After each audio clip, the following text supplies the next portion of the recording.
రాష్ట్ర సహాయ కన్వీనర్ ఎడ్ల గోపి నా పేరు.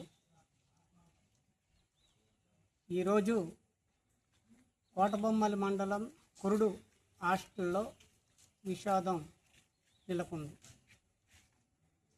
6వ తరగతి చదువుతున్న ముద్దాడ్ దుర్గా ప్రసాద్ అనే బాలుడు నిన్న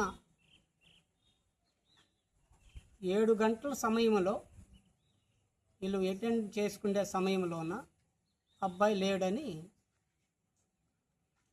కుర్రోడు చెప్తున్నాడు.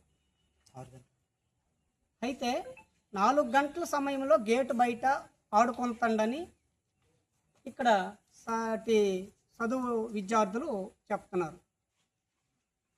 దీన్ని 4 గంటల సమయంలో ఇసుకలో ఆడుకుంటున్న సమయంలోన కుర్రోడిని కానీ లోపలికి కానీ రమ్మని ఉంటే కుర్రోడు చనిపోకూడదు. చాలాసార్లు కోపం అయ్యానండి. 3 సార్లు గతంలో ఇలాంటి అల్లర్లే వచ్చేటప్పుడు పేరెంట్స్కి వీళ్ళు తెలియజేయలేదు. తెలియజేస్తే ఈరోజు ఈ సంఘటన జరగదు. ఈయన నిండు ప్రాణం ఈవేళ కుర్రోడు పసిపిల్ల కుర్రోడు అన్నట్టు వాడు ఈరోజు మరణించడు. మాకు కొన్ని అనుమానాలు ఉంటున్నాయి. పిల్లలు అల్లర్లు చేసి కొట్టడం కానీ తగలరాని చోట తగలటం కానీ ఇలాంటివి ఏవైనా జరిగితే మిస్గైడెన్స్ చేసి బావిల్లో కానీ చెరువుల్లో కానీ గడ్డల్లో కానీ శవాలు బయటపడడం మా ఎస్సీ పిల్లలు, అలాగే అన్ని కమ్యూనిటీ పిల్లలు కూడా మరణాలు జరుగుతున్నాయి. ఇప్పుడు ఈ హాస్టల్ వాద్యను నిర్లక్ష్యమని మేము పర్టికులర్గా అనుకుంటున్నాం.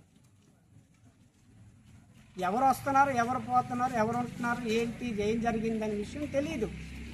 ఇప్పుడు ఆదివారం సండే ఆదివారం అయినా గేట్ వేసి ఉండాలి. గేటు దగ్గర ఒక వాచ్మెన్ కాపలా ఉండాలి. ఉన్నారా? స్కూల్కి హాస్టల్ మొత్తం ఒకటే గేట్. హాస్టల్కి స్కూల్కి గేట్ అయ్యేటప్పుడు మీరు గమనించే ఒక మనిషిని అక్కడ పెట్టుకోవాలి. ఈవేళ మీ నిర్లక్ష్యం పట్లే